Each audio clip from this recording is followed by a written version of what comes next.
Nous allons aborder aujourd'hui un sujet qui me tient à cœur, le chemin de l'âme, selon la tradition hésychaste. Et on va le faire au travers de deux saints contemporains, parce que Dumitru Staniloae est décédé en 1993, et Amilianos Simonos Petra, lui, est décédé en 2019. Et donc ce sont des gens qui à la fois connaissent parfaitement la tradition qui a commencé au XIVe siècle avec Palamas, Saint Palamas, de la prière du cœur, mais ils l'ont intégrée à la modernité, dans le quotidien, dans la famille, dans la communauté religieuse, et sont donc capables vraiment de le partager, de nous toucher. Ce n'est pas que de la pure théologie, la théologie devient l'expression de Dieu, c'est théo, en eux. Et ce n'est pas une logique théologie, vous voyez. C'est théo-amour, ouais, plutôt, ça va être plutôt ça. Et ça se ressent. La façon dont ils sont avec les personnes, avec la communauté. Parce que Dumitru était plutôt issu de la campagne, donc du village, donc il avait l'habitude donc, de la communauté du village, de la famille, de son père, de sa mère. Bon. Et il a continué un peu dans cette tradition puisqu'il s'est marié et puis il a eu 3 filles. Donc bon, on sait ce que c'est que d'avoir des enfants. Bon, il faut être là, présent, il ne faut pas partir dans des idées comme ça spirituelles. Le quotidien est là. Et puis ces enfants, et cette femme, ils vivent dans une communauté. Ils vivent avec d'autres personnes. Donc on a le témoignage d'ailleurs de femmes maintenant qui sont femmes et qui étaient petites filles ou jeunes filles qui venaient le voir, qui venaient voir ses filles et à qui donnaient des conseils non pas de théologiens ou même de prêtres, mais celui qui pratique et qui dit ouais, est-ce que vraiment tu penses tous les jours à te connecter, puis donner des façons de se connecter chaque jour. Et puis voilà, il vivait très bien la prière de Jésus. Il la vivait en continu. C'est ça l'idée qu'on retrouve. D'ailleurs, je vous le conseille de lire le récit d'un pèlerin russe qui explique le cheminement donc, d'un pèlerin et qui va petit à petit découvrir le développement de la prière de Jésus jusqu'à ce que ça soit la prière perpétuelle, continue, qui habite complètement dans le pèlerin et qui y habite totalement dans Dumitru ou Emilianos. Vous voyez ? Ça veut dire que c'est ce qu'ils disent à un moment donné, c'est Dieu qui prie en eux. Alors au début, on fait l'effort, donc on le dit avec les mots, on le dit avec l'esprit, on amène l'esprit dans le cœur, on le dit avec le cœur dit la prière, et après, ça se dit. Et après, je suppose que c'est plutôt une vibration, une présence. C'est la présence dans le cœur qui est action, donc qui va dans la vie, dans la rencontre, qui va s'occuper de ci, de ça, des problèmes.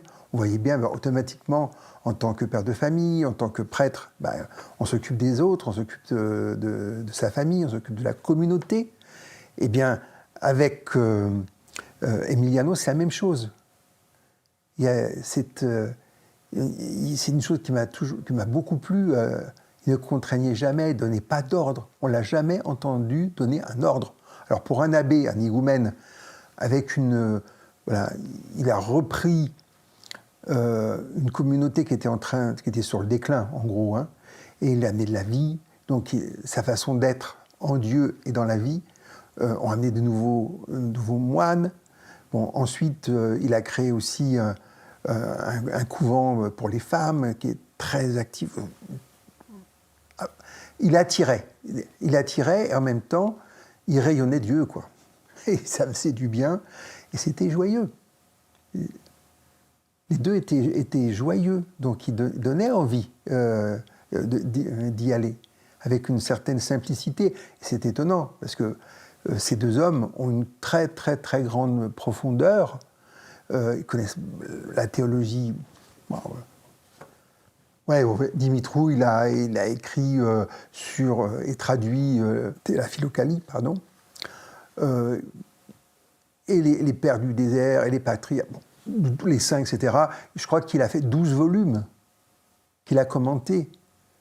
Emilianos, pendant 30 ans, il a donné plus de 3000 homélies. Et donc, on pourrait dire que ce sont de hauts intellectuels, mais qui ne sont pas intellectuels. Leur esprit a été donné à l'Esprit Saint, qui utilise leur véhicule et leur connaissance pour transmettre et pour partager. Et donc, il y a une simplicité. Ils disent d'ailleurs que quand il y a la présence de Dieu en soi, il y a cette joie qui est là, une joie tranquille, une sagesse douce, une simplicité, une légèreté. Donc, voilà, il donne envie d'être fréquenté ou d'être en présence, parce que la présence est suffisante. On voit bien d'ailleurs, à la fin de leur vie, Emiliano, lui, il avait une maladie neurologique, si j'ai bien compris, et puis il ne pouvait plus bouger, il ne pouvait plus parler de trop, un peu, mais pas trop, il ne voyait plus rien. Voilà. Il était pendant 20 ans dans le silence de Dieu, et puis il rayonnait la lumière de Dieu tout autour. Donc sa présence était fabuleuse, et c'est la même chose, ça a été la même chose pour Dimitrou, qui a aussi une baisse, comme toute personne âgée, avec une baisse de l'acuité visuelle, et puis sûrement des facultés aussi. Mais peut-être que tout descend, mais pas Dieu, quoi. Là, il y a une constance là, en eux qui fait que, voilà, et au contraire. D'ailleurs, ce qui m'a aussi très intéressé, c'est quand Dumitrou, il appartenait à un groupe d'échanges avec des ecclésiastiques, avec des religieux, et pendant la dictature de Ceausescu, donc ils ont été mal vus, donc ça veut dire qu'ils ont été enfermés pendant 5 ans. Et donc pas de livres, rien. On ne peut pas écrire, en gros, bon, c'est très, très dénudé. Et il dit que c'est là qu'il a vraiment rencontré la prière de Jésus. Parce qu'en gros, il n'y avait pas que ça à faire. Donc, la seule chose qu'il avait à faire, c'était être avec Dieu en lui, dans son cœur. Donc, il dit que c'est là que sa véritable ascèse a commencé et qu'il a saisi tout ce dont il avait, tout ce qu'il avait compris, tout ce qu'il avait partagé. Mais c'était encore très mental. Je dis pas intellectuel, mais mental quand même. Et là, il l'a mis en pratique. Donc en gros, le Seigneur a ordonné qu'il fasse 5 ans de retraite dans une prison, voilà, avec un dépouillement fabuleux. Mais on retrouve quoi ? Les retraites de tous les gens qui aspirent à aller plus loin. Donc dans les grottes, hein, aussi, on les retrouve au Tibet, avec les Tibétains, on les retrouve avec les Indiens, on les retrouve avec les chrétiens qui se retirent, les ermites. On les retrouve avec les soufis. Ils font des retraites. Le Tibétain, c'est 3 ans, 3 mois, 3 jours. Mais les soufis, il y a un maître soufi, je crois qu'il a fait une fois une retraite de 5 ans.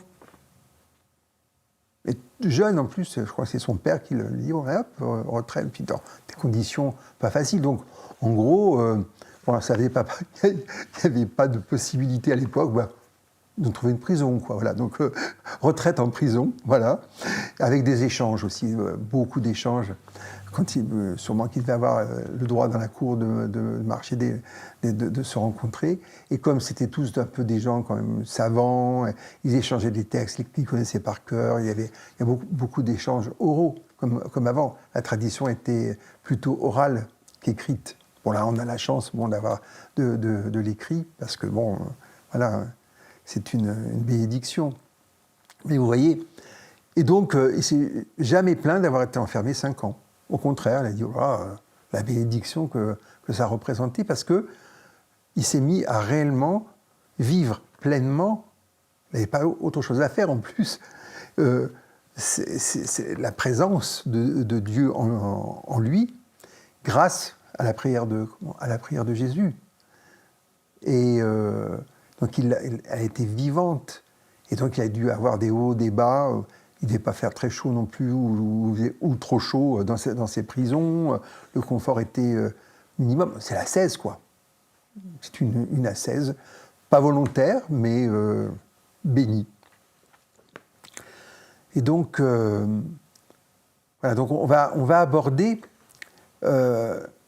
cet aspect de l'ascèse orthodoxe qui n'est pas donc une fuite du monde, mais un éveil à la profondeur du réel. Donc cette ascèse fait du moindre instant une occasion de rencontre avec Dieu. Donc il y a 3 grands mouvements dans ce chemin spirituel qu'on va développer: la catharsis, nepsis et théosis.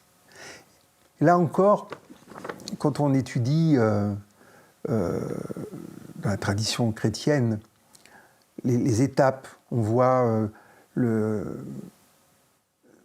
l'étape du dépouillement, d'abord, donc la purification. Puis après, il y a une élévation. Et après, il y a l'union à Dieu. Et là, ce n'est pas présenté de la même manière. Ces 3 mouvements se font ensemble, graduellement, avec des passages, une élévation un peu comme en spirale, vous voyez. On aborde quelque chose à un niveau, puis on l'aborde à un autre. Alors vous avez le débutant, la personne avancée, le saint. Voilà. Et comme disait Altier-Midi, tout le monde est sur le chemin de la sainteté. Donc on a tous un niveau de sainteté. Pour certains, c'est vraiment potentiel. Pour d'autres, c'est très, très développé. Mais qu'importe. Parce que si on sait que le divin est au centre de chacun, dans le cœur de chacun, bon, même s'il est très enfermé, peut-être en prison aussi, et qu'il faut arriver à le libérer de cette prison, donc le libérer de notre cœur, ou de la prison de ce qu'on appelle l'ego, ou de la personnalité, qui fait qu'il y a des voiles qui se mettent, et puis il y a un oubli de cette présence constante du divin au centre de notre être, qui nous alimente, qui nous aime, qui nous permet de cheminer, qui nous inspire, etc. Et nous, on est là sur des vagues de la surface de l'être. Et puis, on veut s'en sortir tout seul, on veut y arriver, ce qui est légitime. Hein, mais on a des ressources énormes, on a une ressource énorme à l'intérieur. Donc, ces 3 mouvements, pour eux, c'est plus une manière d'habiter le présent qu'une ascension, vous voyez. Et il désigne donc la purification du cœur, puis la vigilance aimante, et en dernier, et ça c'est ça qui est bien, la participation à la vie divine. On participe. On est sympathique, hein, on laisse Dieu, le Créateur, voilà. Ben, on veut bien que tu sois là, Seigneur, si tu veux bien, voilà, on participe. Tu vas participer avec moi. Ça, c'est le début, hein, je dirais. Puis après, on participe avec lui. D'où l'idée que cette participation va nous donner cet état d'émerveillement. Voilà. Donc, le but n'est pas d'échapper à la vie, mais de devenir réellement vivant, simple, joyeux, habité. On retrouve ce que disait Baboudji. Il disait Dieu est simple. Vous voyez, quand on est dans un système intérieur de complexité, on se dit ah, il faudrait que je retourne, que je retrouve cette simplicité divine. Joyeux, c'est Ananda, Satchitananda, vous voyez, Sat, l'existence, Chit, la conscience, le résultat, Ananda, la félicité, la joie. Vous voyez, quel que soit l'abord, quelle que soit la tradition, ça aboutit au même état intérieur. Alors, on met des mots pour se repérer. Il ne faut pas s'enfermer dans le mot. Mais sentir l'état. Là, par exemple, Emilianos, pour lui, la joie est une chose mais normale, basique. Ça doit être là. Eh ben, on le retrouve avec Mère Teresa de Calcutta. Le noviciat durait, je crois, 9 ans, donc dans des conditions difficiles, hein, dans les bidonvilles, les mouroirs. Et vraiment, le critère, c'était que la novice devait être dans la joie du Seigneur, en servant au milieu de ces gens qui sont dans la misère, qui sont dans le dénuement. Et ça, c'était le critère premier. Parce que ça montre que la connexion, que la présence est là, que Jésus-Christ est là, qu'il vive avec et qu'il travaille avec.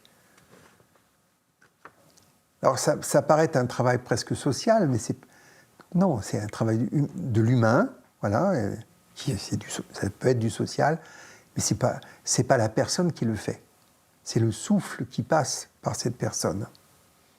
Et donc, elle va rendre grâce parce que la situation lui permet d'avoir le logos, donc le souffle de Dieu, à travers elle, dans le service qu'elles rendent à leurs frères, leurs sœurs, les gens en difficulté.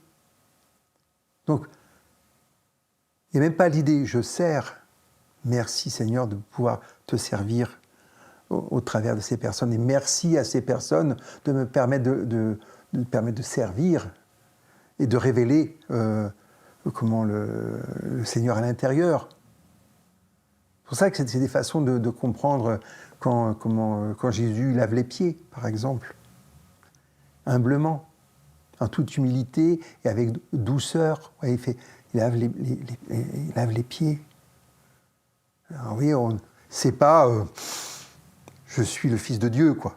C'est je suis le Fils de Dieu, donc amour, douceur, compassion.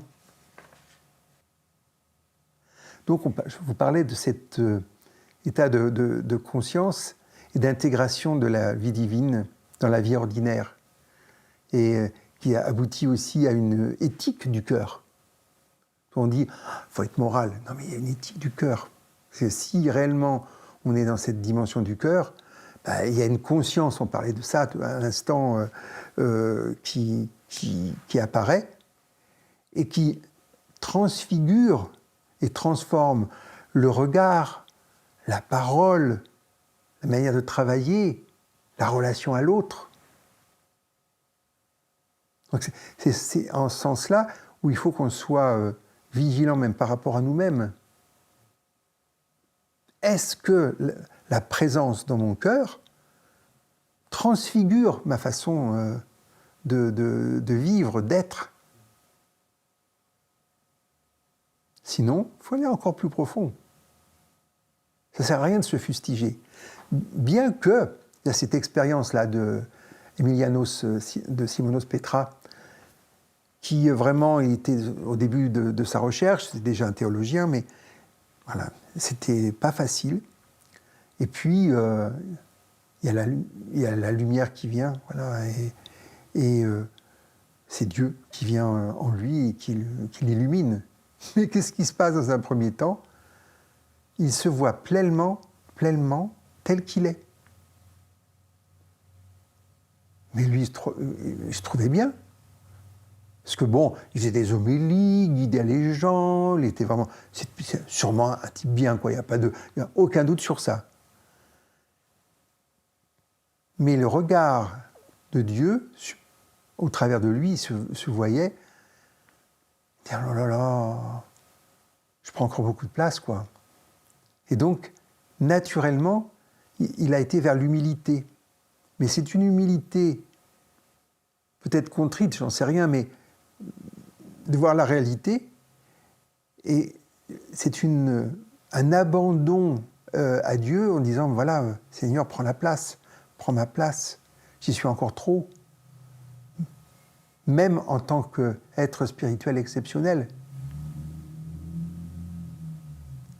Donc, on va aborder ces trois mouvements donc, consécutivement, mais ils vont ensemble. Donc, le premier, c'est la catharsis, qui est la purification comme apprentissage d'une vie simple et aimante. Vous voyez un peu, je me purifie, pécheur, machin, ça va pas, voilà, je suis pas au point. Non, c'est pour... On se dégage pour avoir une vie simple et aimante. Et pour Staniloae, elle consiste à, je vous cite, purifier le cœur de la dispersion pour que l'amour de Dieu devienne principe unificateur de l'existence. Vous voyez, on cherche l'union à Dieu, et quand c'est le cas, lui, il unifie l'existence. Alors, notre existence, mais l'existence, vous voyez. C'est pour ça que ça ne peut pas être isolé. C'est en connexion avec toute la création de Dieu. Lui, Emilianos, voyait dans la purification une rééducation du cœur à la présence à travers la patience, la gratitude et la confiance dans les petites choses. Je vous cite, « Le cœur commence à voir Dieu dans ce qu'il vit. Un sourire, la lumière du matin, la fatigue du travail, un frère qui passe. »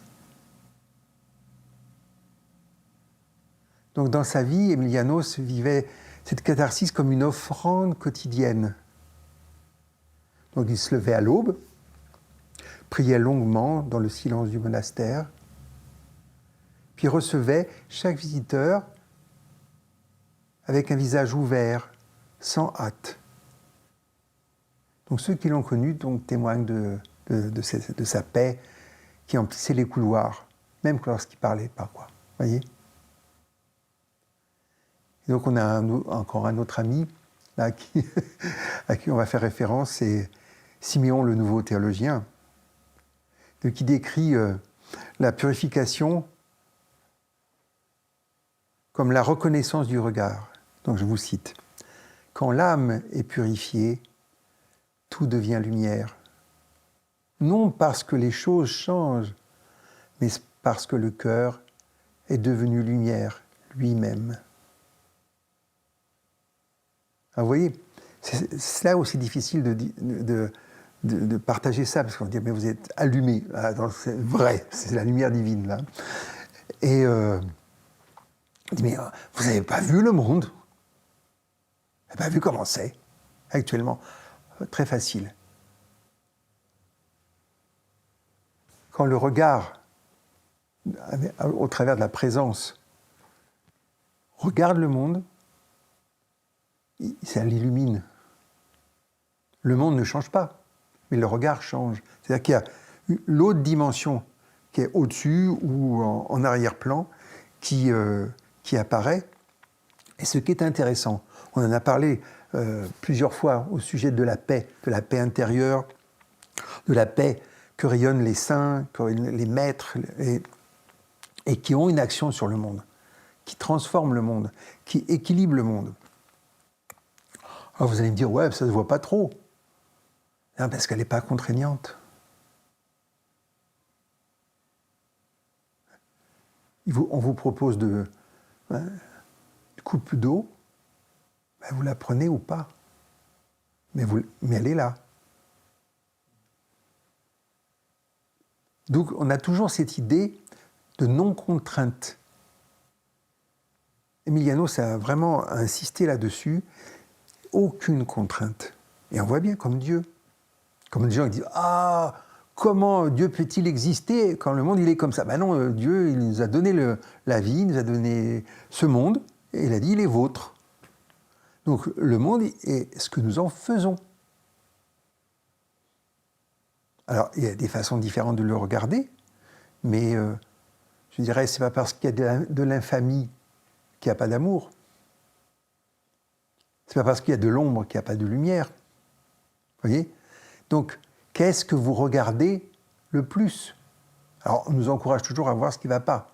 Ça, malheureusement, c'est comme ça. Et ça alimente notre mental, ça alimente l'agitation. Ça crée des voiles.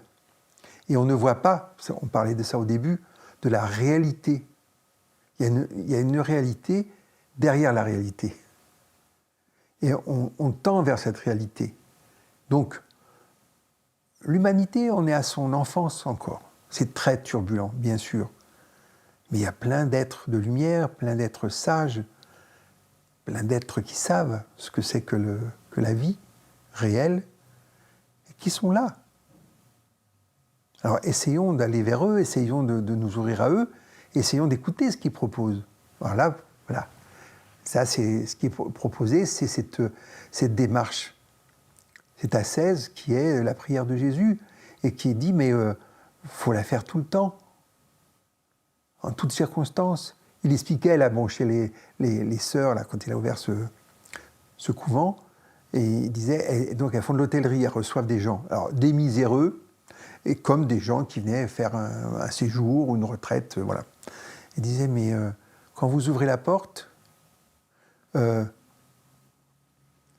Seigneur Jésus, Fils de Dieu, prends pitié de nous, pauvres pécheurs. Voilà. Et en même temps, il disait, vous pouvez l'accompagner de la respiration, etc. Et donc, chaque mouvement de vie est accompagné. Alors là, il y a les paroles, mais si vous avez juste la présence et le souffle de la présence, le rayonnement, la lumière de la présence qui accompagne dans chaque instant. C'était, je crois, Séraphin de Sarov, hein, qui était menuisier, et il disait à chaque coup de burin, quoi, il était avec Dieu qu'il le faisait. Voyez ? Donc, les petits instants, les petits mouvements. Et des fois, on se surprend, on est à côté de la plaque. Ben, c'est rien, on se remet dedans. Et on réajuste. Donc, cette lumière du cœur se traduit éthiquement par une simplicité joyeuse. On cesse de juger. On écoute. On bénit.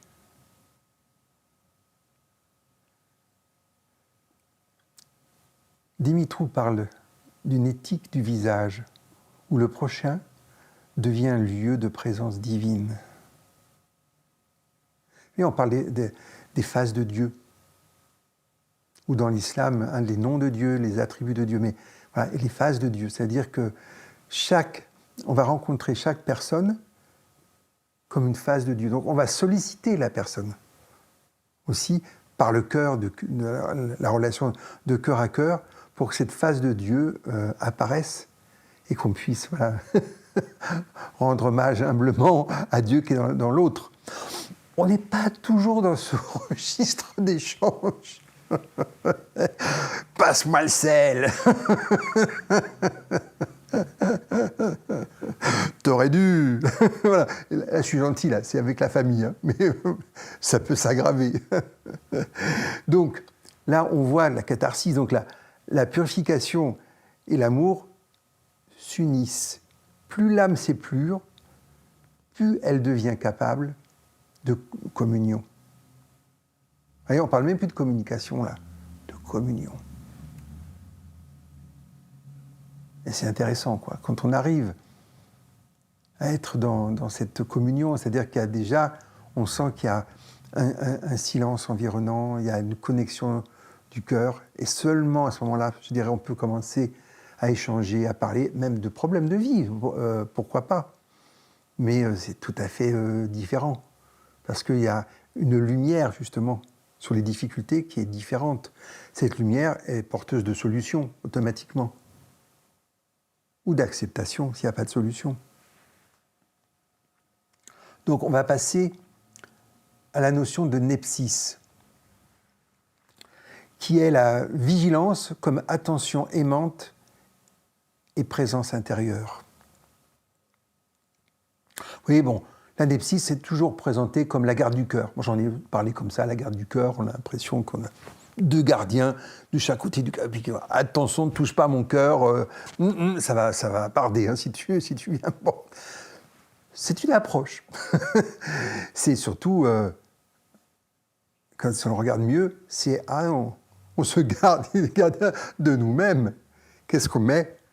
On met nos poubelles dans le cœur, on met nos illusions, on met plein de choses qui ne vont pas voilà, dedans. Et le gardien du cœur, il est là pour ça. Pour préserver la lumière du cœur, la présence du cœur. C'est un endroit sacré. On dit que, dans la théologie, on dit que c'est le trône de Dieu qui est là. Donc c'est le temple, c'est un temple sacré, le cœur. Donc on ne fait pas n'importe quoi dedans. Donc elle est gardien du temple, bon, on soit un peu gardien du seuil, mais ça fait ça. Pourquoi du seuil? Parce que ça empêche l'ego de vouloir usurper la place de Dieu dans notre cœur. Parce que vous me direz, mais c'est quoi l'ego? C'est pas une bagarre. Non, mais c'est juste l'égocentrisme. L'ego qui veut être au centre. Et vous avez vu, on a tous cette tendance-là. Ben, c'est notre vie qui importe, c'est l'autre, oui, bon, l'autre, oui, il y a l'autre. Mais quand même, il y a moi. Et la vie n'est pas facile, d'accord? Donc, égocentrisme. Alors que quand l'ego laisse la place au cœur, à la lumière du cœur, ben, il va être subjugué par quoi? Par l'âme et par l'amour. Ben, la vie va être beaucoup plus sympathique. Et même, on va traverser les difficultés différemment. On va avoir des solutions différentes. On va voir les situations différemment. Les êtres différemment. Et on ne perd pas de temps. On dit, ah oui, mais si, mais que, mais là, non, j'aurais dû... On se pose, on fait silence. Et là, le guide intérieur prend le relais. Mais il ne s'impose jamais. C'est fou, hein? C'est Dieu, quoi, qui ne s'impose pas, qui nous a donné le libre arbitre. C'est pour ça que, pour moi, les grands maîtres, les grands saints, sont des gens comme ça, qui ne contraignent pas, qui suggèrent, qui montrent, qui sont patients, qui acceptent ce que nous sommes, et qui sont là, pour nous, si nous voulons bien. Donc, cette fameuse nepsis, donc cette vigilance, est une lucidité habitée. Pas mal ça. Elle ne consiste pas seulement à surveiller les pensées, mais à demeurer éveillé dans la présence. Là, on trouve notre place. C'est ça l'état d'éveil. On parle d'illumination, non, d'éveil à la présence.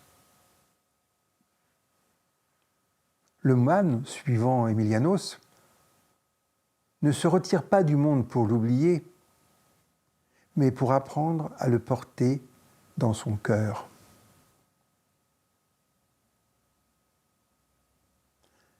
Et Dumitru, cette vigilance est un art d'être présent à Dieu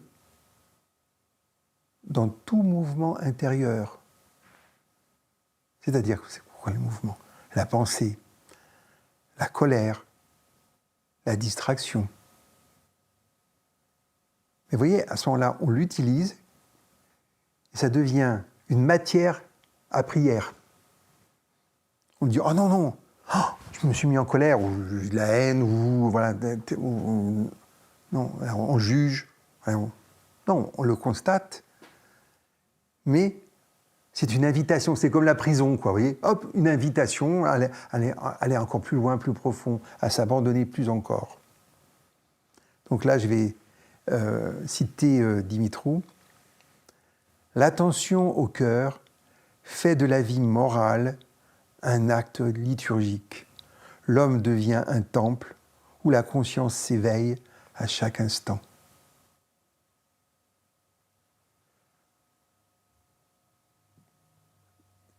Donc c'est ici que la nepsis devient éthique au quotidien. Vous voyez, on parlait de l'éthique.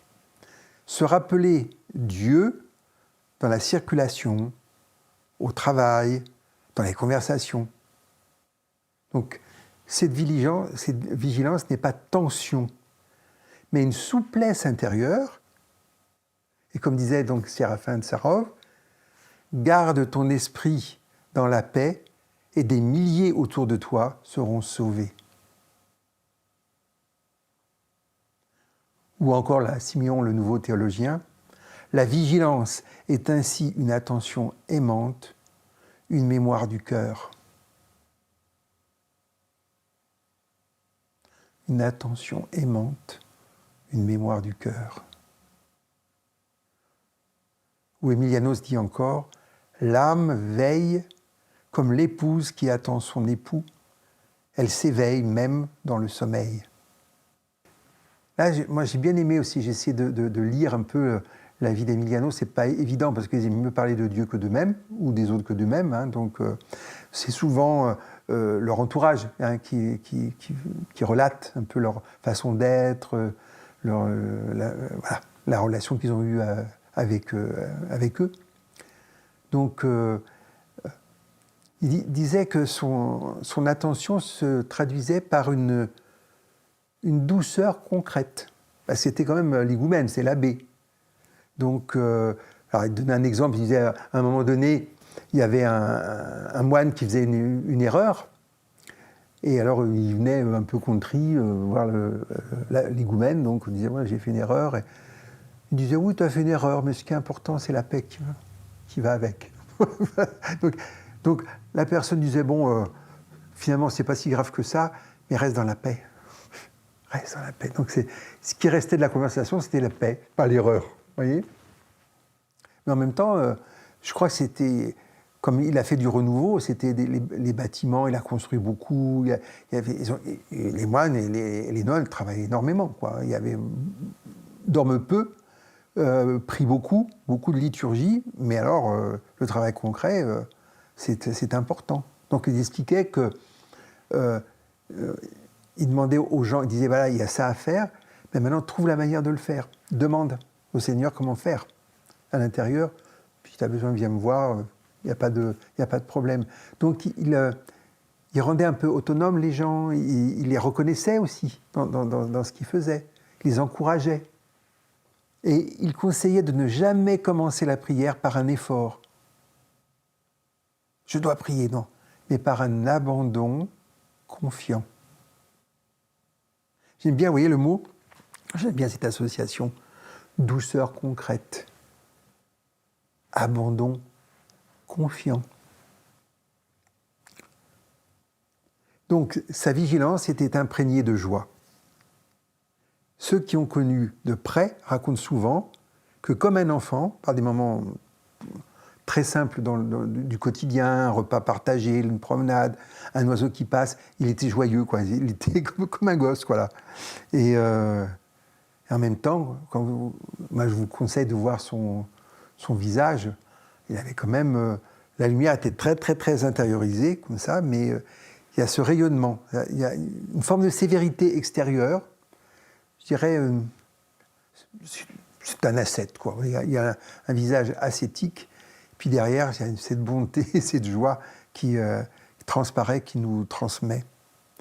Et donc, on arrive au troisième mouvement, qui est la théosis, qui est la déification, et là, exprimée comme une dilatation du cœur et la joie du présent.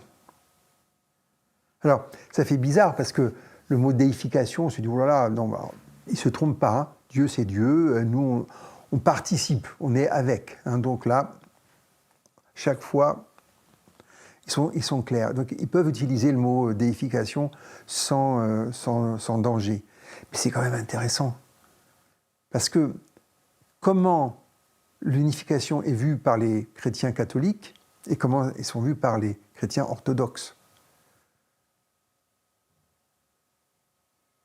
Alors, ce que je disais, quand vous parlez avec Saint Jean de la Croix, Élisabeth de la Trinité, Thérèse d'Avila, de Lisieux, etc., ils disent la même chose. Ils disent tous la même chose. Mais je dirais que c'est plus joyeux. Et c'est de dire que l'être humain est fait pour être divinisé, totalement.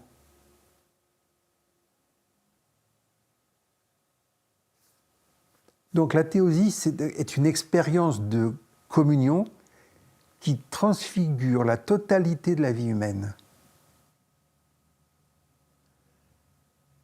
Donc elle est déjà une œuvre de purification, et qui devient lumière consciente quand le cœur s'ouvre totalement à Dieu. Et je pense que c'est l'une des caractéristiques quand même de l'être humain, c'est sa capacité mentale et surtout sa conscience. Quelle conscience? Quel niveau de conscience? Pour ça, j'arrête sans arrêt supraconscience, conscience cosmique, conscience divine, Esprit Saint, c'est ça. Hein. C'est-à-dire qu'à un moment donné, notre esprit est une émanation de l'Esprit Saint, d'accord?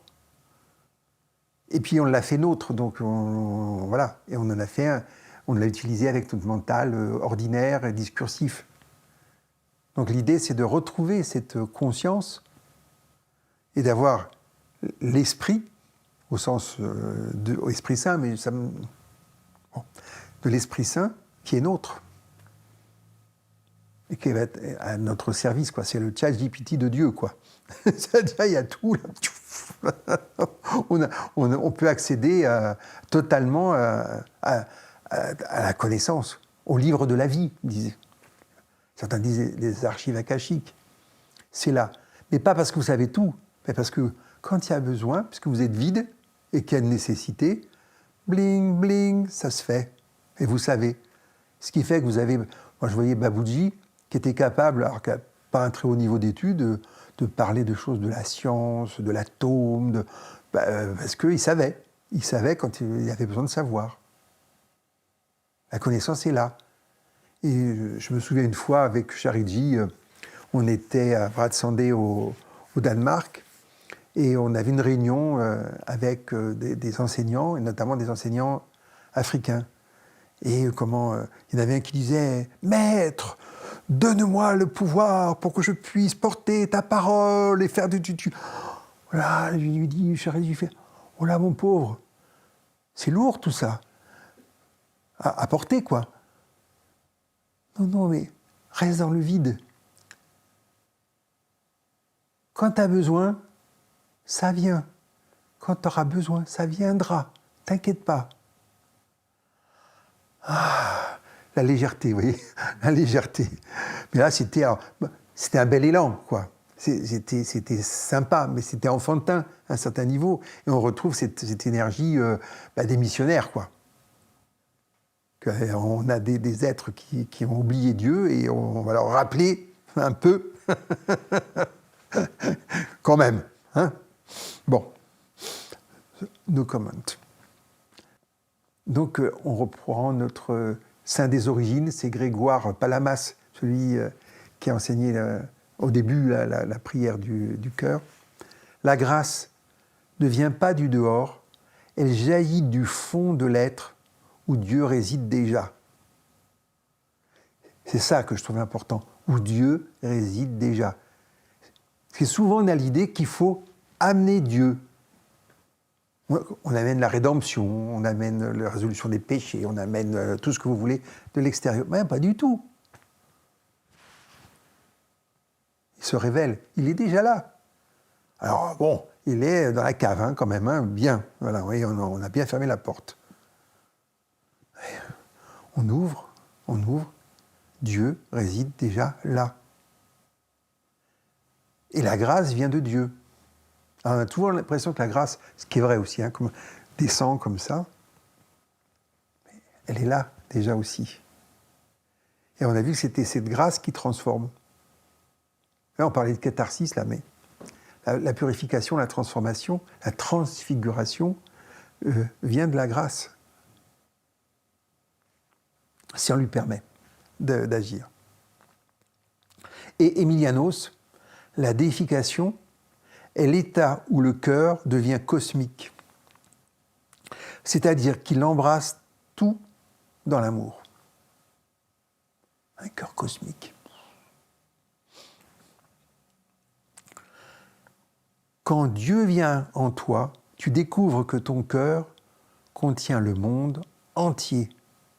Tu ne peux plus prier sans y inclure chaque être. Là, je peux vous dire que les prières sont efficaces. Parce que souvent les prières, bon, c'est gentil, mais c'est superficiel, c'est une bonne volonté, on va dire. Et là, c'est une volonté divine. Pas tout à fait la même chose. Donc cette théosis, là, cette déification vécue, donc ça rend l'homme extraordinairement vivant. C'est pour ça que quand vous voyez des gens qui sont trop repliés, voilà, qui ne sont pas participants à la vie, qui ne sont pas avec la communauté des hommes, il y a encore des étapes à franchir dans la grande spirale de l'évolution. C'est là où j'ai bien aimé cette expression d'Emilianos, où il dit qu'il y a une dilatation du présent. Et en même temps, ça lui donne l'impression que tout était immobile et vibrant en même temps. Et que chaque instant contenait l'éternité. On a la même chose avec Séraphin de Sarov, qui dit que nous sommes transfigurés par la lumière de l'esprit. Et c'est amusant, quand on lit des écrits sur lui, à chaque visiteur, il disait « Ma joie, le Christ est ressuscité ». Comme ça, il sollicitait l'autre là-dedans. Et donc à ce moment-là, il était tout rayonnant. Et donc c'était enfantin comme truc, mais voilà. Mais c'est quand même un signe de la vie divine. Les fous de Dieu. On les retrouve dans toutes les traditions. Donc, pour Dumitru, la théosis a toujours cette dimension éthique. Et elle se manifeste. Alors, c'est là où on peut voir en soi la douceur, la gratitude, la capacité de se réjouir des autres. Vous voyez, quand on parle de Ho'oponopono et qu'on remercie la personne qui vient nous amener un problème éventuellement, ou qui crée un problème, ou qui est dans une problématique. Parce qu'elles nous permettent de manifester ça, de permettre au divin de passer. Et donc, il y a une gratitude. Merci, c'est ça. Merci. Puis après, le mot amour qui va avec. Là, c'est la douceur. La douceur, c'est la manifestation de l'amour. Donc, quand on se voit nous-mêmes un peu à côté de ça, un peu dur, un peu tranchant, je te l'ai déjà dit, ça devait être comme ça. Alors vous avez peut-être raison, Et alors, est-ce que ça passe? J'ai raison. Ah, il a raison.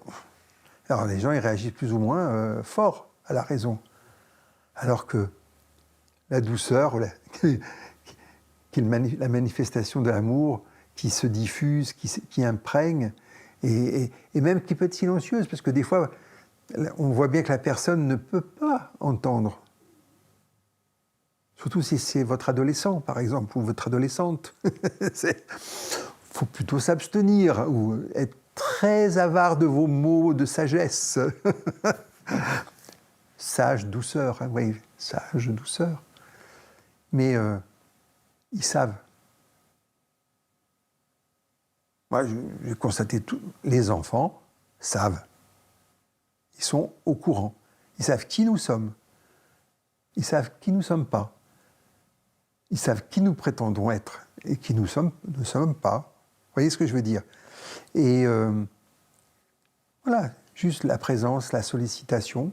Puis de temps en temps, bon, évidemment, il faut agir, mais pas autant que ça, parce que voilà, ils cherchent des fois la confrontation. Ben, s'ils confrontent à votre cœur, ben, ils vont dire « Ah ouais, c'est quand même mes parents, hein. Ils m'aiment, hein. » C'est sûr. Je cite, « Plus l'homme s'approche de Dieu, plus il devient humain. Le saint n'échappe pas à la terre. Il la fait respirer. » C'est beau, ça. On parlait d'écologie l'autre jour, hein. Faisons respirer la terre. Donc vous voyez bien que ces 3 étapes, voilà, elles ne sont pas consécutives, hein, elles sont entrelacées. Donc vous voyez, la purification devient lumineuse. Donc ce qu'on appelle la catharsis transfigurée. La vigilance devient paisible. C'est la nepsis aimante. La déification devient service. C'est la théosis éthique. Donc ces 3 formes se fondent en une seule expérience, le cœur qui apprend à aimer. Donc en conclusion, l'éthique du cœur, c'est la dilatation du présent.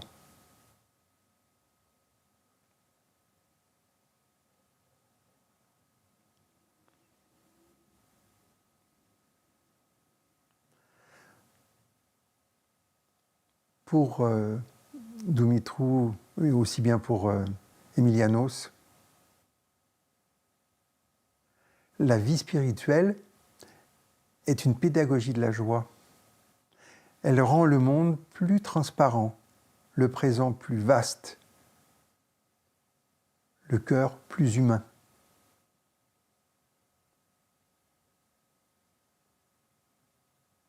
Donc, qu'est-ce que nous avons à faire? Laissons respirer Dieu. Vous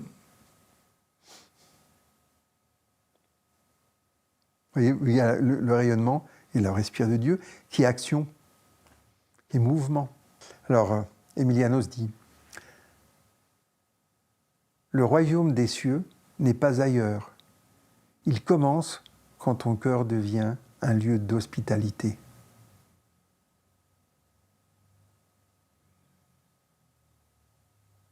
Ou encore, la sainteté n'est pas une fuite du monde, mais son illumination de l'intérieur. Nous avons parlé des 3 mouvements dans la spirale, on va dire, de l'évolution.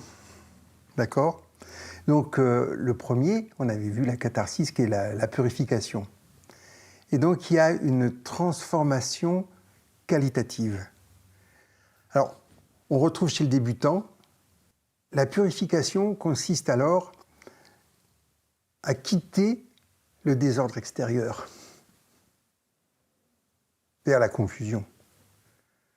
Et on parlait du voile mis sur les voiles mis sur le cœur. On retire les voiles et la lumière qui est là, elle est déjà là, apparaît. Et donc, cette confusion se dissipe comme le vent dissipe le brouillard ou la fumée. Et puis après, vous avez la personne qui est un peu plus avancée, et donc la catharsis devient la libération du jugement, du souci de soi.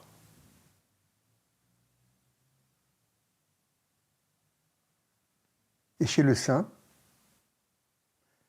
elle est pure transparence, il n'y a plus rien à défendre, il peut tout aimer. Vous voyez bien, là, quand il est comme ça, il n'est plus au milieu, quoi.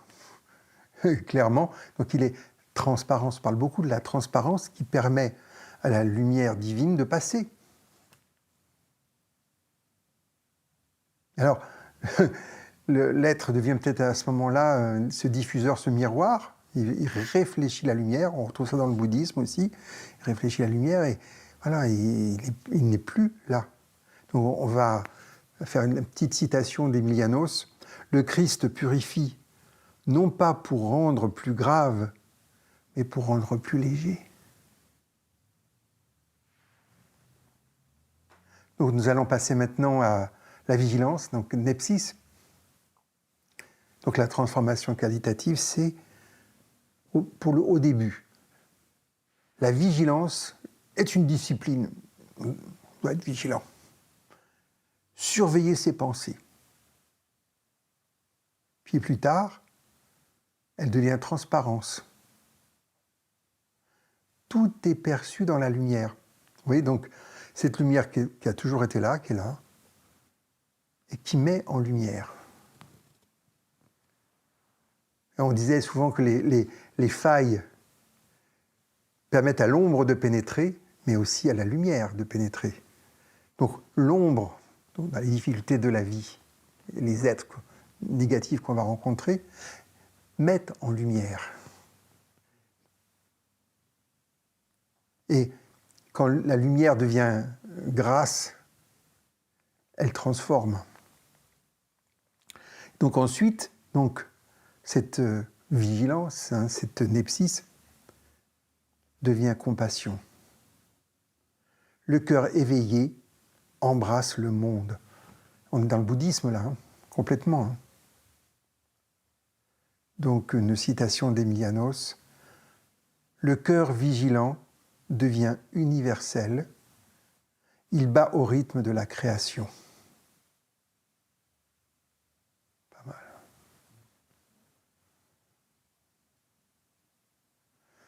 On passe à la théosis, donc à la déification. Donc la transformation qualitative, pour le débutant, la déification se manifeste par de courts éclats de paix. C'est ce qu'on dit souvent dans les pratiques. Qu'est-ce que c'est bien, on fait un séminaire, un bandhara, etc. On est nourri, on est bien, on est parti, puis on rentre chez soi, on a l'impression d'avoir tout perdu, que ce sont des bouffées, voilà, des bouffées. Puis pour la personne avancée, elle devient une stabilité intérieure, une lumière douce.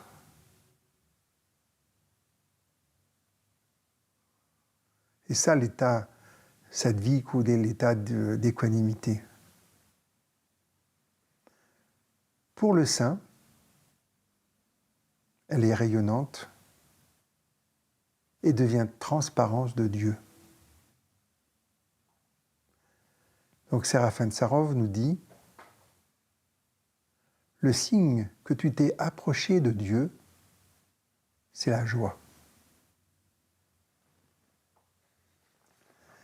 Donc j'aimerais faire une petite conclusion sur tout cela. Donc on voit que ces trois mouvements sont une unité vivante. Vous voyez, vous avez la purification, la vigilance, la déification. On peut les considérer comme une respiration du cœur qui se dépouille, s'éveille et se donne. Et plus l'âme, on l'a vu là, plus l'âme avance, plus elle devient simple, joyeuse, légère. Je trouve que c'est intéressant, ce sont des choses simples qu'on peut repérer en nous, pour faire, pas une auto-évaluation, mais pour voir un peu comment ça se trouve, comment est notre condition spirituelle. Petite citation d'Emilianos, « La vie spirituelle, c'est quand tout devient facile, parce que tout est donné. »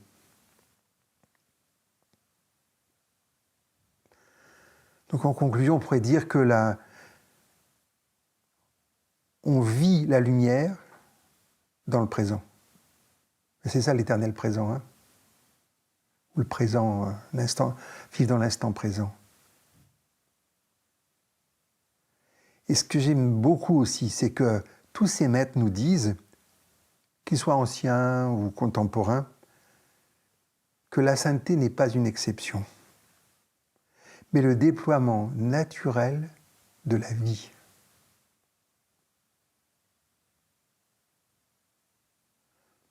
Dieu ne nous arrache pas au temps. Il dilate le présent jusqu'à y faire tenir l'éternité. C'est pour ça que j'aime bien l'éternel présent.